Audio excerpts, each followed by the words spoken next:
Next up on the Hooks In MMA podcast, we're lucky to have 15 and 8 bantamweight from Bellator, CeeJay, the Autobot Hamilton. How's it going today, bro? Good, man. It's going really well. So you said you just got done training, and you got the pooch there. What's the pooch's name, and how long you had Remy. it? This is Remy. She's 4 years old, and she's the baby out of the 6 that I have. Yes, I'm talking about you. You got 6? Yes. All the same kind? Yes. Yep. All inside. Everybody's just hanging out, laying around in their respective rooms. They have their little own rooms or whatever. But this is what we do normally on Saturdays after training. Either I'm on the boat or we're hanging out, watching TV, watching The Office and stuff like that. So That's awesome. Where did you grow up, and what kind of hobbies did you have growing up, and what got you into MMA? I grew up in Long Island, New York. I was always a competitor. My family, like a lot of my family, played basketball and stuff like that. But I got into wrestling at a very young age, and that kind of led to somewhat more of, getting into combat sports, and which ultimately led to MMA. But yeah, I've been wrestling since I was 7 years old, and I wrestled in college. So after college, I was coaching wrestling at the college that I went to, Anderson University. And I just, I've always, like I said, I've always been a competitor, and, wrestling was over with, and I wanted to continue. I wanted to keep doing something. And a buddy of mine was like, hey, come try this kickboxing class out. And I was just like, man, and my brother also, he used to be like, you should do the UFC. You should, well, that's what casuals call it. That Yeah. Exactly. But he was like, you should look at the UFC and stuff like that. And I'm like, man, I've never really been a fighter, like, unless I'm provoked. I'm like, this person's never done anything to me. And, my buddy was like, you should try out a kickboxing class. And I tried out a Muay Thai class in 2010. And the rest is history. And you got hooked. Oh yeah. So currently, what gym are you at, coaches and training partners? I train. My main gym is Contemporary Martial Arts in Hartwell, Georgia. My main head coach is Chuck Calton. And I'm also affiliated with Revolution Martial Arts in Inman, South Carolina. Jimmy Fowler is my second. And then we cross train also with Electric City MMA in Anderson, South Carolina. So we have a pretty good stable of fighters from where I train at. So it's always good to be able to get different looks. And I think with the stable of fighters that we have and the people that I train with, I'm always, getting some type of surprise, whether it's on the ground or whether it's standing or whether it's wrestling, wherever the fight goes.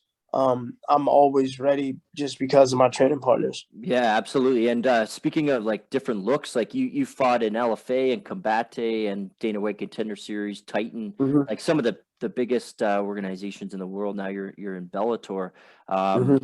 What kind of experience does that give you? Like you said, different looks against different fighters, but different organizations as well. That must have built up, a lot of, experience and stuff that's going to help you move forward here. Yeah, it's great to get that. My coach, we pride ourselves on being traveling. There's a lot of guys that sometimes like to be the big dog in their backyard, and you kind of see that when a person's been a big dog in their backyard for a long time, and then they go to these bigger promotions and they fight someone that's been traveling. And it's a little different, getting that, getting out of your comfort zone and going to enemy territory. You said the Combate. I flew all the way to Texas, in this guy's hometown, and came out with a win. I mean, that's pretty intense. Yeah. So, like I said, I pride myself on that, being able to travel and do things like that, because you know it helps you in the long run, you know, when you get to the promotions like Bellator and UFC, because you know things, especially now with COVID and everything, you got to be able to adapt. You know Yep. what I mean? Like you might not be able to get to, you know, your gym that you normally train at, or the things that you normally do the week of a fight when you're out in Vegas or you're out in Connecticut. So you got to be able to adapt to your situations. And you know, I believe that me traveling like that, that's helped me a Uh, great deal. 100%. That's great insight. Yeah. So your first Bellator fight, unfortunately, was a loss, but you're going to bounce back from that. But just speak to you know, the guy you fought. Obviously, he has a lot of hype behind him. How did you feel that Oh yeah. that You know what? You know what? We took that fight on 10 days. Um, you know, I don't make any excuse. Um, you know, I knew what I was getting into when I took the fight. Yeah. And when I took the fight, I didn't take it as like, you know, some guys will take a short notice fight. They'll be like, oh yeah, I made it to this big promotion, you know, already setting up themselves for these excuses to make. Oh, yeah, it was a 1 week notice fight. Like, no, I was going in there to win, and you know, I did what I could with the time that I had. It is yeah, what it is. Magomed, hats off to him. He did exactly what he was supposed to do. But in hindsight, for me, that was the best thing that could have ever happened to me, because my first fight in Bellator was against a top 3 guy in the world. yeah. And for me, that just lets me know, okay, I got something to gauge off of now. So I lost that fight, and that next week I was right back in the gym and training, because I was like, okay, he gave me the best he had. You know what I mean? I didn't give I tried my hardest. I did what I could, but that wasn't my best. That wasn't my best performance. And I mean, if you've watched my fights before, you can definitely like tell, like, okay, he can do better than this. Yeah, I've seen him be better than this. And I mean, like I'm my biggest critic, and I was watching that fight as soon as I got back to my hotel room, and I was already critiquing myself. So, you know, like I said, hats off to Magomed. He did exactly what he had to do. He has a fight coming up a week. I want to say, 2 weeks after me. Yeah, he's on the 31st against Rafian Stocks, Rafian who Stocks. I just talked to him right before. That's who I was talking to right before you. So that'll be a good Yeah, fight. that's gonna be a great fight. But you know, like I said, I needed that to let me know where I am and to let me know where I need to get. So Absolutely. you know, I don't, the only time you lose really in my head is if you go back out there and do the exact same thing you did before. Yeah, you So it don't was a learn, great, right? yeah, it was a great learning experience. And you know, I can't wait for next Friday. Yeah, absolutely. I love your mindset, just the way you speak and you explain things, and there's no bullshit, right? There's no excuses. Yeah. It's how do you get back in there and you get better? That's all you can do. Like, there's no point in dwelling on it. So that's fantastic. So yeah, on the 16th next week, like you said, you're fighting. I think it's pronounced Matus Matos. I'm not 100% Yes. sure, but Yeah, Matos. Yeah, I'm fighting Matos next Matos. Friday. Yeah. So how Yeah, do you feel going into that one? Like, obviously you went back to the drawing board and fixed some stuff, but man, I feel amazing. Like, not just physically but mentally. Like, I'm in a great area, and people don't realize how much your mental capability plays a huge part in fighting. You know, and I like I said, I've been training ever since I got back from Magomed, and it lit that fire under me again. You know what I mean? Not to say that I wasn't training hard to fight Magomed, but you know, prior to, I hadn't fought in 2 years. And with COVID, I got married and stuff like that. congrats, by Um, the way. Thank you, thank you, thank you. All right, look, so what's crazy is I got married March 7th, 2020. Me and my wife left March 9th for our honeymoon for a week, went on a cruise. We didn't have our phones or anything. And as soon as we got back, like, to Florida, our phones were going off the hook, because everything was shutting down. We had no clue. We were out in the middle of the ocean. That was right when it was going on. That's crazy. Literally came back and everything shut down. So, prior to Magomed, I hadn't fought in 2 years, but like I said, I got back in the gym and I've been doing everything that I've been supposed to be doing. And like I said, I cannot wait. I love, like you said, the way I'm thinking and hearing you say, like, the way I speak, I know that I'm in a great place right now, and it's gonna be a different story next Friday. I can guarantee you that. Yeah, and I don't bullshit either. That's why I brought it up. Like I'm hearing your words and how you're saying it, and I can feel like the energy, right? So it's fantastic. Appreciate it. Yeah. And I just wanted to ask, other hobbies outside of the gym, outside of training, outside of fighting, some things you like to do. Maybe it's with your wife or whatever. Well, so we live in Lake Hartwell. Well, yeah, Hart County, Georgia. It's right on Lake Hartwell. So like during the summer, pretty much when I'm done, my weekend doesn't start till like now, literally. Like I'm training Monday through Saturday, and then my weekend starts at 12:30, 1 o'clock on Saturday after I'm done training. So normally during the summer, like now, we normally go out on the boat and hang out and, relax, find an island, let the dogs run wild, get muddy, whatever. And then, come back, cook out with everybody that I hang out with, I train with. So I surround myself with like a family, like-minded people. So, we go out on the boat, hang out, come back. We're gonna grill out today for the Poirier McGregor fight, and really today, like I said, we're probably gonna go out on the boat and grill out, and I'm gonna be packing because I leave tomorrow afternoon, to go to Uncasville to the Mohegan Sun. So the Mohegan Sun to get the job done. Yep, the Mohegan Sun. I like it, to get the job done. But yeah, so really, I mean, very simple, man. I don't, like I said, I don't do really too much when it's, like I said, I'm on the water during the summer, and then in the winter I'm bored because it's cold and I hate it. So I'm not much of a winter person, but really not too much. Hang out with the dogs, play a little Call of Duty every now and again whenever my wife is asleep, so I can get like some real game in. Yeah. I can't really concentrate when she's up because she's like, You're playing another game? I'm like, you don't realize I just got fourth. All right, I'm trying to get first. Like, relax. But really, really just simple, staying at home and relaxing. Yeah, so I love the boating stuff because I do a lot of that. I fish a lot as well. But maybe in the winter time when it's cold, you should invest in getting a ski-doo or something. Just zip around. So like.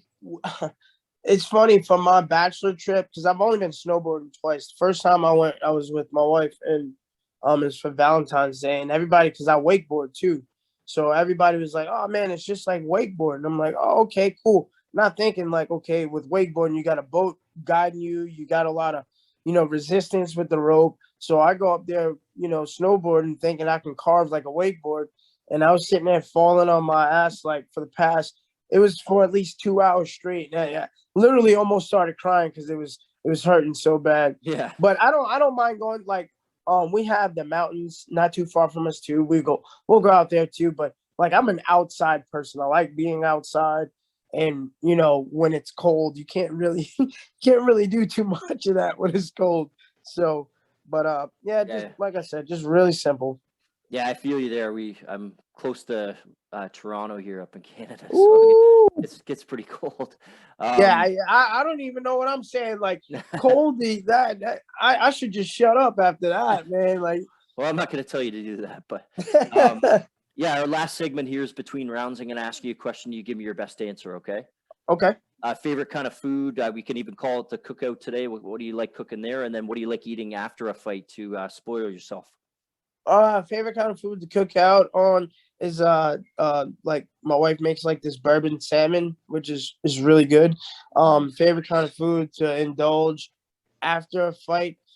I wanna say like pizza, man. I guess that's the New York in me. I'm a big pizza man. I'll order Domino's pizza and get me like a ultimate pepperoni pizza. Awesome. I can feel my arteries clogging as I eat every slice. What's your favorite sport other than MMA? Favorite sport other than MMA? I like to say football, man. I'm a big NFL fan. Philadelphia Eagles, go Eagles, fly Eagles, fly. Yeah, I want to say NFL. Then maybe watching the NBA finals. I'm not much of a watch during the season. I like watching the finals, and then of course top of the top wrestling. Yep. College NCAA wrestling, but the season's just not long enough. No, never. But wrestling, football, and then basketball maybe. Awesome. Well, I'm hoping for a big year from Jalen Hurts this year because I got him on my fantasy team. Oh, that's what I'm talking about. See, let's go. God. I also have Jalen Rager too, so hopefully they can link up a few times. I'm so glad we got Devontae Smith too. So oh man, deadly. He's going to be a difference maker for sure. What's your favorite country in the world other than USA? Oh man. So our honeymoon, and this is the only time I've ever been out of the country, but I was trying to go back. Cozumel, man, Mexico, yeah. Oh my God, that place is beautiful. We were gonna go to the Mayan ruins, but we didn't. It was just gonna be like an all-day thing, so we opted out and we rode jet skis in the ocean and went snorkeling. Probably the coolest thing ever. I was literally, when we were there, I was looking at cruises or flights to go back within like a month or so. But yeah, Cozumel is very beautiful. Just in your element there, eh? On the water. Yes. What's your favorite kind of music? Man, you know what? I can listen to anything, except for like old country. I ain't gonna lie. I can listen to, because of my brother-in-law and a bunch of my friends, because I'm in the South really, so that's what they listen to. And I mean, some of the songs are good, but the songs that are like, I lost my dog and I lost my job and my wife left me. I can't sit around and listen to that all day. Fair enough. But other than that, I mean, I'm not too picky. Yeah, I'm not too picky. It's all about a vibe. If I get a good vibe from it, I can listen to it. If I'm like, I can't really vibe to this, then you can go ahead and call it quits. Yeah, fair enough. And next week, the 16th against Matos, how does that fight finish up? That fight finishes up with me having my hand raised. That's how it is. Some people are people that can make predictions of what they're gonna do. I can tell you this: wherever the fight goes, I'm very comfortable, and I am very confident I can finish it at any point, standing on the ground, on the cage, wherever. But either way, my hand's getting raised regardless. I can feel it. And any sponsor shout-outs or social media to finish up? Yes, so let me give a shout-out to my home gym, Contemporary Martial Arts, Chuck Cawthon, my head coach, Revolution Martial Arts, Jimmy Fowler, my second, Electric City MMA, Blake Grice. I would like to give a shout-out to Sleepy Bear Gummies, Skilled Violence, Versa Climber, Punch Gunk, Sheath Underwear. I'd like to give a shout out to my manager, Oren Hudak, and I'd like to give a shout out to my training partner, Brandon Webb, Tyler Barber, and Joel Madak. Everybody who's been a part of Team Autobot since day one. It's been an awesome ride. Impact Dental Designs, Body Fortress, the list goes on. There's so many people behind me that's been pushing me to this moment, and I can't wait to reap the benefits next Friday. It's going to be awesome. We can't wait for that as well. The win next week for Autobot is automatic. Looking forward to it. I can't wait to watch that. Good luck to you, sir. Thank you for your time. CeeJay Hamilton, this is Hooks in MMA. Thanks so much, bro. Yes, sir. Next up on the Hooks in MMA podcast, we're lucky to have 13-8 featherweight with a big fight coming up later this week. Arlene Angerfist, Blencowe. How's it going today? Hi, good. Thank you. Thanks for having me on. Yeah, no problem. We appreciate it. So very excited for the fight coming up here, but just take us back to where you grew up, your hobbies, when you grew up, and then what got you into MMA. Yeah, well, I'm an Australian. I grew up in Queensland, in a small country town. I didn't start my fight career until later in life. I was 26. I was always a bit of a tomboy growing up, though. I used to get right into my Rocky movies and watching Bruce Lee and stuff like that. So I think I've always had like a bit of an inkling there to be a martial artist, but my career didn't start till later on. I was a mum with 2 kids and decided that I wanted to give this crazy sport a go, and started my amateur boxing career at 26. At 28 I turned professional. And then on my 30th birthday weekend, had my very first MMA fight, which actually had to be a professional MMA fight because I was already a professional boxer. So I don't have an amateur MMA career that I sort of fell back on. I was sort of learning on the trot, with very minimal training in those early days, that's for sure. So here I am. Almost 21 fights now. So going into my 22nd pro MMA fight. Yeah, and obviously you're coming off, a title shot opportunity, which was, maybe not how you wanted it to turn out, but you were in there with one of the best, and that's my next question. How do you bring that experience from that fight and just all your other fights into this Friday against Diana Silva?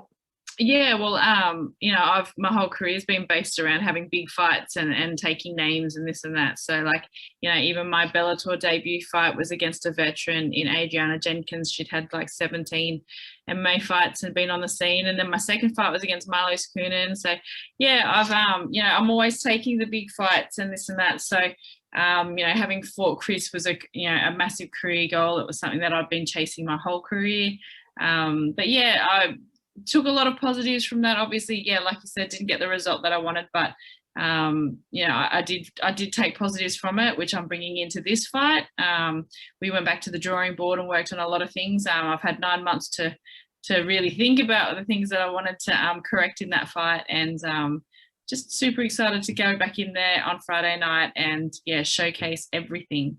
Absolutely, yeah. And so you were on a 3-fight win streak, and then got that title shot. So, not overlooking this Friday, but obviously you want to get back in the win column and get back to maybe a title shot. Is that kind of the goal right now? Yeah, definitely. 100% want to get back in there with Chris. I know how things go though. For me now, I just have to focus on each fight that's in front of me. Big things always come off whenever I lose. I've only lost to 2 opponents within the Bellator cage, and that's Julia Butt and Marlos Kunin. So each of those made me go back and pretty much do what I did with the Cyborg fight. So that I think that's what excites me the most. Is I'm a very dangerous fighter when I come off a loss, because it makes me really, I do it every fight anyway, with wins as well. I go back to the drawing board, but when I cop a loss, it does big things, and copping a loss to someone like Chris and in the way I did, with the disappointment of not being able to fulfill career goals with, being the Bellator champion and this and that. So I think that's the biggest thing that excites me about Friday night. A little more fire behind it, eh? Yeah. So you're fighting Diana Silva. What do you know about her, and how do you think you stack up against her? Yeah, well, as I've said too, props to her. This girl's come into the Bellator division and she took the number 1 on straight away. She's got some fight in her, and she's now taking on the number 2. So she's clearly not scared of getting in there and fighting it, and that in itself is dangerous. That reminds me, I just said before, I came in and fought a veteran on my debut. I've also fought Marlos Kunin. So, she's a fighter. She's not scared to get in there and have a go. So, from what I saw with the Julia fight, she's a bit of a striker, but she also does have credentials on the ground and with her grappling and that. So, it's MMA. It's the fight can go anywhere. For the fans, hopefully we just put on a good fight that's entertaining, and obviously my hand raised at the end of the night. And knowing your fights, that will be exactly what happens. Just outside of training and fighting, any hobbies that you have that you like to do to just kind of decompress and just enjoy? Yeah.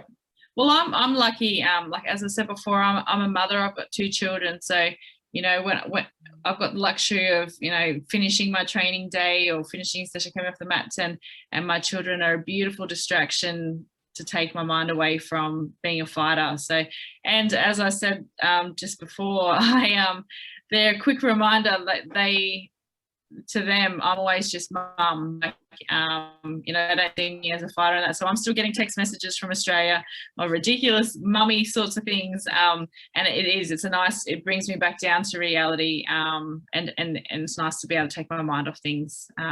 Especially when you're going into fight week or, pressures of a big fight and this and that. Like, it's a reminder of what's really important. And it's obviously my children. So outside of fighting, it's just, really family time.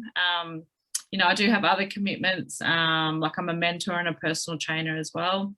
I like doing, like, hobby-wise, I like doing DIY sorts of things, but I'm an outdoors person, so I like going on adventures and bushwalks and just everything like that. Like, I've just spent the last 2 months here in America, so it was fun to go off and be able to go shooting. So we went target shooting, chasing waterfalls, outdoor adventures, this and that. So anything that gets me outdoors and active is always fun. Yeah, it's awesome. Just our last segment here, I'm going to ask you a question. It's called Between Rounds, and you give me your best answer, okay? Okay. Favorite kind of food during a fight camp, favorite cheat food after a fight? Oh, okay. Favorite food during fight camp. Oh gosh, I don't really have a favorite food. So I know this is probably meant to be a short answer, but I look at fuel to fuel my body, so it's not so much a favorite food. So anything, like, I love eating, I guess, like carbs and high protein sorts of foods after, because I know that that's what my body needs. Favorite cheat meal always seems to be a burger, because I don't know, I think it's because I fight later on in the night. It seems to be the only place that's open, so it's always a burger and beer post fight. Yeah, that sounds good. What's your favorite sport other than MMA? Any sport. I've grown up watching all sport. I'll play any sport.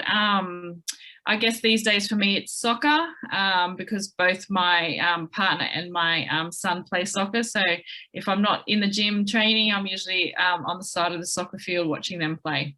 And back in Australia, I've never been. I was actually supposed to go there for teachers college. It didn't end up happening, but if I were to go there, what's a cool spot to check out? And it could be Queensland or anywhere. Definitely Queensland. Go to the East Coast, the beaches, starting from the Sunshine Coast, going all the way up to the Whitsundays, beautiful tourist places. But yeah, we've got some of the nicest beaches there. Favorite kind of music?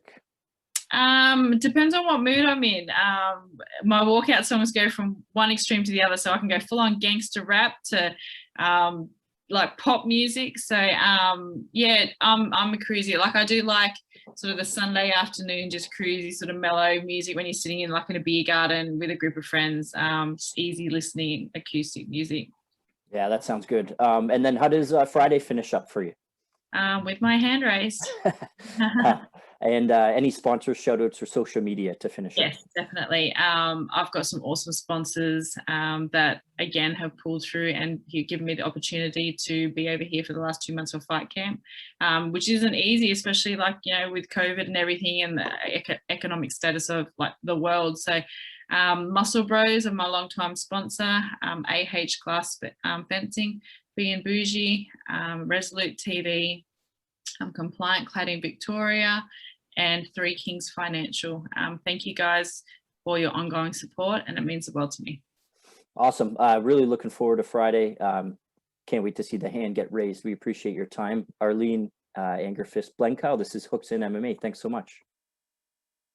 That's all right, bye. Thank you. Thank you.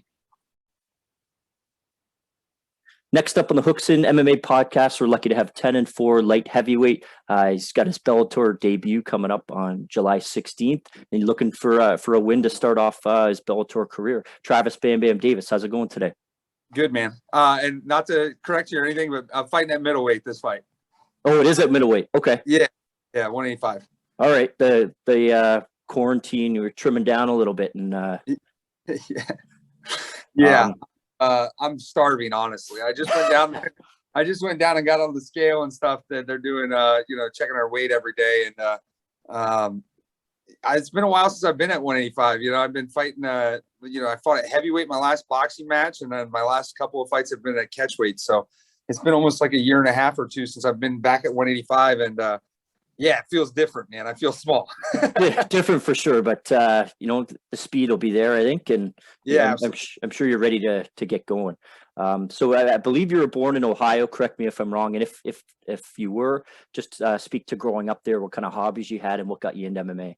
Yeah, man. I was born in Upper Sandusky, Ohio. It's a little small farm town between like Marion, Ohio, and Findlay, Ohio, for 23. A lot of people think when I tell them Upper Sandusky, they immediately think Sandusky, which is like, you know, Cedar Point and you know, Tommy Boy and all that stuff. But Yeah. Upper Sandusky is actually like an hour and a half south of Sandusky. But yeah, man, it was a small town. My mom kept me in all the sports growing up. I played, you know, baseball, football. I did track, wrestling, basketball for a short stint. I figured out I was a better wrestler than I was a basketball player when they cut me my 8th grade year. I went out for the wrestling team my 8th grade year.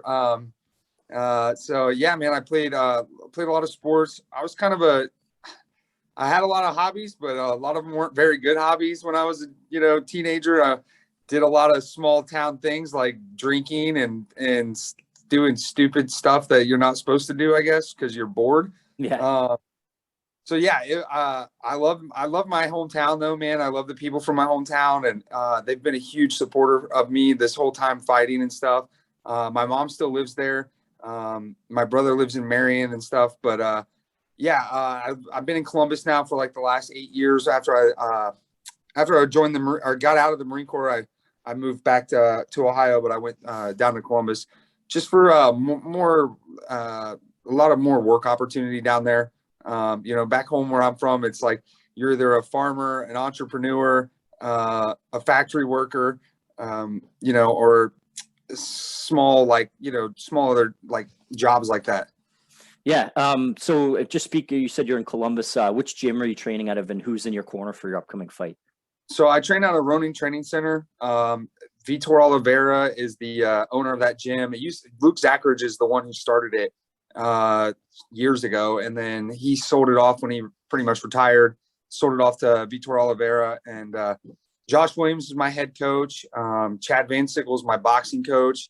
I got a good group of coaches around, but unfortunately with the whole traveling and COVID restrictions stuff, Josh is my head coach is going to make it up here on Wednesday or Thursday. And then I brought one of my training partners, Hank, with me to get me through this week. Yeah, awesome. So it is your Bellator debut, and you're fighting Johnny Eblin. That'll be on July 16th. What do you know about him, and how do you feel you stack up against him? Yeah, I mean, I've watched a lot of video on him. I know he's a college Division I wrestler. You know, he's only been training for like 4 years, so he's relatively still green as far as being a pro MMA fighter. But you know, with that high level wrestling background, it's easy for guys like that to, you know, come over to the MMA scene and make a splash and stuff. I feel like he's a good matchup for me, man. You know, I got a brown belt in jiu-jitsu. I've won a lot of big competitions. Lately, I've been doing them. I didn't do a lot of gi jiu-jitsu for a long time. It's, you know, it's not really one of those things that goes hand in hand with MMA. But it has improved my jiu-jitsu a lot, just like little technical things. Because, you know, I'm used to like no gi where you can just like, you know, explode out of things or roll out of things. It's a lot easier to get away with sometimes being lazier or even like baiting people into certain submissions because you can get out of them easier than you can if someone's, you know, grabbing a lapel and holding onto your sleeves or something. I think he's he's an explosive guy. He's a front runner. He likes to come out fast. He likes to get the wins early, which is similar to my style. You know, I like to come out fast. I think this is going to be an exciting fight for the fans for sure. I'm sure we're going to come out and throw some hands. And I plan on defending some takedowns. I'm sure he's going to be looking to shoot.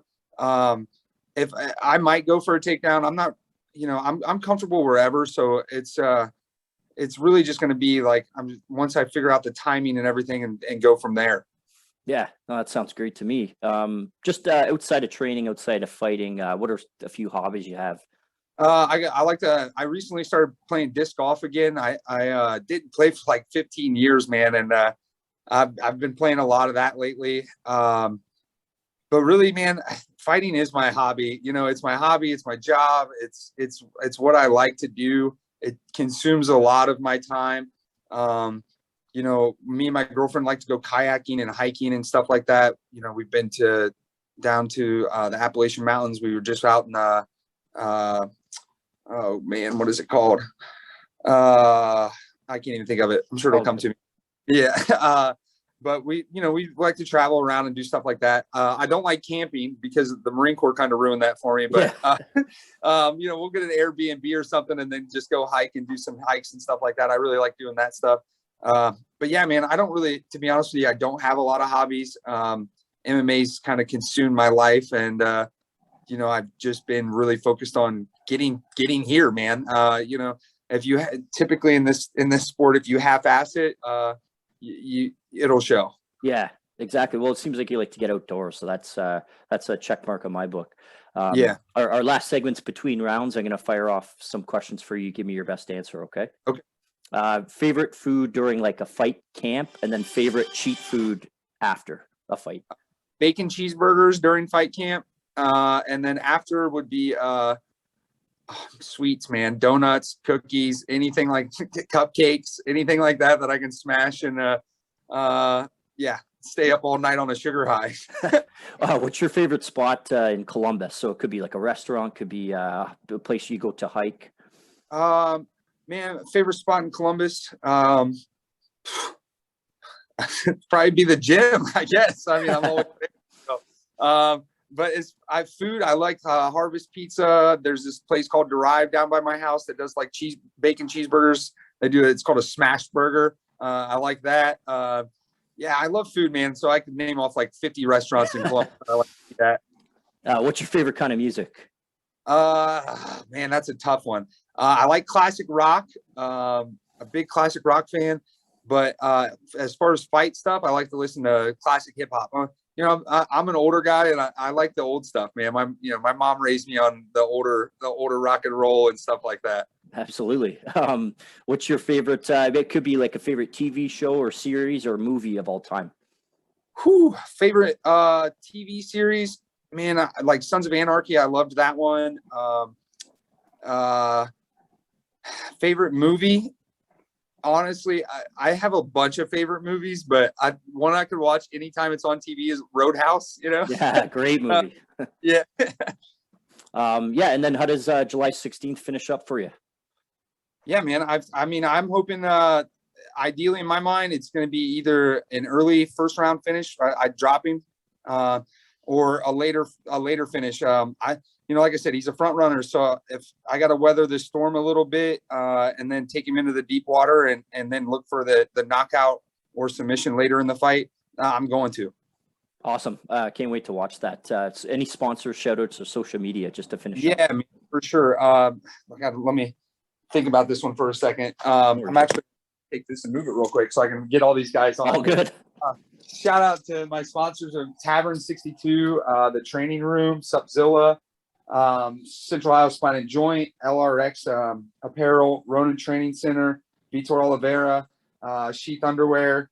Yeah, man, Atlas CBD products. Don't tell Bellator I said that.